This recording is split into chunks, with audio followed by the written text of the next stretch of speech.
Precisamente tenemos nuestro semáforo de riesgo epidémico. Como sabemos, este semáforo está vigente todavía toda esta semana y hasta el día domingo. En 2 días más, el día viernes, estaremos publicando la actualización de la nueva medición de riesgo para ver en las últimas 2 semanas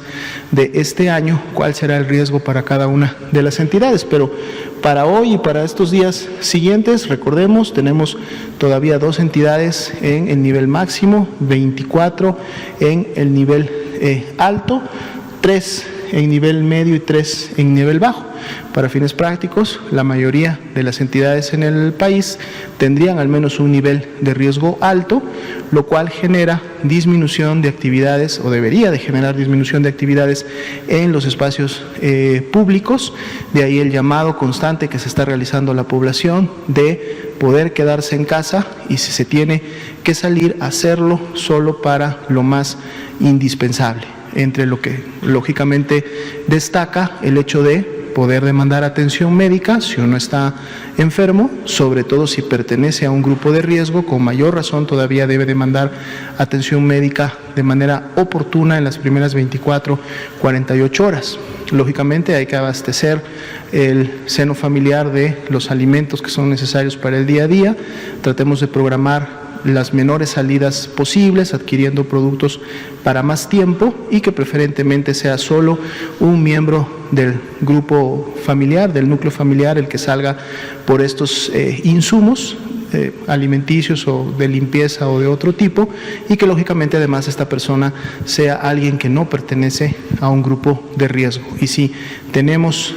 familiares, amigos, vecinos, conocidos que forman parte de un grupo de riesgo y no tienen a nadie que pueda auxiliarles en este tipo de compras, pues bueno, seamos solidarios con ellos y apoyemos y ayudemos a que estas personas que tienen factores de riesgo pues salgan lo menos posible al espacio público. Las 3 medidas que podemos realizar todos los días y de manera personal, recordémoslas siempre: la sana distancia, mínimo 1,5 metros, idealmente 2 metros de distancia entre cada una de las personas. Si tenemos que salir al espacio público, regresamos de él, lavado de manos frecuentemente y el uso correcto, el uso adecuado del cubrebocas, sobre todo en los espacios públicos cerrados o donde no puedo mantener una sana distancia. Veamos la siguiente diapositiva. Tenemos la actualización de la estadística para el día de hoy. Como ustedes pueden ver en las barras de los diferentes grupos de colores de las cuales están integradas para cada una de las semanas epidemiológicas, están representadas todas aquellas personas que al desarrollar signos y síntomas compatibles con la enfermedad, en este caso con COVID-19, pues demandaron atención médica y estas unidades de salud las clasificaron como casos sospechosos y las notificaron en la herramienta informática que es el CISBER, que para el día de hoy tiene más de 3.269.000 registros. Dado que estas personas ingresan a un protocolo de estudio, también para el día de hoy podemos saber que prácticamente la mitad de ellas, 49% para ser exacto, ya han dado negativo a la prueba del virus SARS-CoV-2 y están precisamente representadas en las barras de color verde. Suman hoy 1.593.851. Pero como parte de este mismo proceso y además de las clasificaciones clínico-epidemiológicas que se realizan, también tenemos dentro de este grupo notificado al CISBER 1.277.499 personas que son casos ya confirmados de COVID-19. Dentro de este grupo también siempre actualizamos las personas que lamentablemente han perdido la vida a consecuencia de las complicaciones de la enfermedad, que para hoy lamentablemente suman 115.769. Como vemos, el porcentaje de positividad que está representado en la línea de color naranja ha tenido variaciones, ondulaciones en las últimas semanas, incrementos en alguna de ellas y para efectos de las últimas 2 semanas graficadas, es decir, 48 y 49, una reducción continua en ambas semanas, situándose este porcentaje de positividad para el día de hoy y para la semana 49 en un 40%. Esto quiere decir que de cada 10 personas que están desarrollando signos y síntomas de una infección respiratoria aguda, 4, la causa de la misma es precisamente el virus SARS-CoV-2 y por eso se clasifican como casos de COVID-19. Las otras 6 personas pudieran estar desarrollando enfermedades producto de microorganismos, virus propios de la temporada invernal, que por cierto vemos que en la medida que vamos avanzando y entrando en la temporada invernal, el invierno como tal está ya a punto de empezar, es decir, el invierno estacional, pues vemos un incremento también en la cantidad de personas que desarrollan signos y síntomas respiratorios. Si vemos la siguiente diapositiva, actualizamos nuestros casos estimados, que están precisamente representados en la curva de color azul en la parte superior, y con esto estamos todos los días viendo cuál es el comportamiento de esta curva epidémica para efectos de la epidemia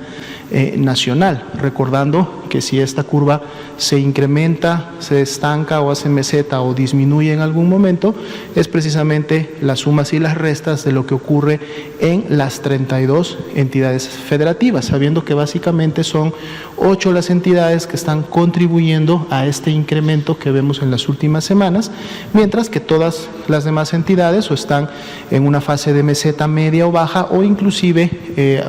varias de ellas se encuentran todavía en un descenso, como lo hemos visto en el semáforo, precisamente entidades del sureste del país.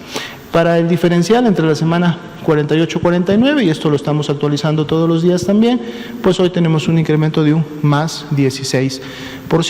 estamos todavía a la mitad de la semana, por lo tanto tenemos todavía al menos 3 días más en los cuales pudiera esta diferencia continuar incrementándose. 6% es la proporción de personas con inicio de síntomas en las últimas 2 semanas y por lo tanto representa la epidemia activa, es decir que más allá de este 1.455.143 personas que se estiman que se encuentran en la base del CISBER,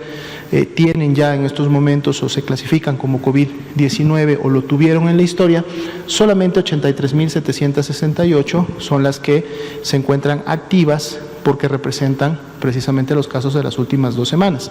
Toda la diferencia, es decir, el 94% de toda esta cantidad son personas que ya están en un histórico desde que inició la pandemia en febrero, e inclusive para el día de hoy estimamos que 945.673 son personas que ya se recuperaron, sanaron de la enfermedad y bueno, en este momento ya no tienen COVID-19.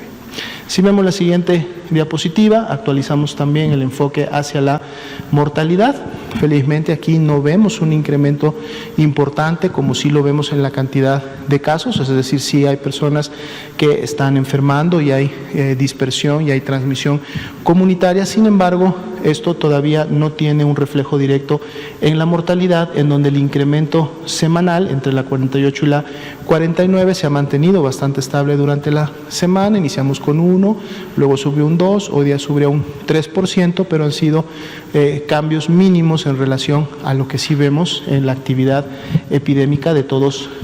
los casos. Y esto inclusive considerando que cuando hacemos esta diferencia de más 3%, estamos incluyendo todas las defunciones, no solamente las defunciones que ya han sido confirmadas a COVID-19, sino también estamos incluyendo aquellas que en este momento están esperando o el resultado del laboratorio o están esperando terminar el proceso de clasificación que se hace a través de la dictaminación clínica epidemiológica. Entonces contemplamos todas en función de que tendríamos esa expectativa de que en algún momento el crecimiento pudiera darse de esta manera. Veamos la siguiente diapositiva, que es la ocupación y disponibilidad hospitalaria. Continúa el incremento, la tendencia ascendente que hemos visto prácticamente desde que a finales del mes de septiembre en este caso, tuvimos la mayor disminución observada a nivel nacional, y en la medida también que las entidades empezaron a tener incrementos importantes en la transmisión y en la ocurrencia de los casos, pues bueno, siempre 2 a 3 semanas después vemos también un incremento importante en las hospitalizaciones, porque recordamos que esta es una enfermedad que produce agravamiento de la misma, sobre todo en personas con factores de riesgo, y entonces si se incrementa la transmisión y se incrementan los casos, la proporción de personas que agravan también se incrementan y por lo tanto se requiere de una atención. Para efectos de la ocupación general a nivel nacional, 45%, y para efectos de las camas con ventilador, 38%. Como veíamos ayer, hay entidades, son digamos las menos en función del total. Ayer veíamos que eran solo 7 entidades las que superaban el 50% y son solo 2 las que superan el 70%, entre ellas la Ciudad de México, en donde continúan diariamente los trabajos de reconversión y expansión. Y sería la actualización para esta noche.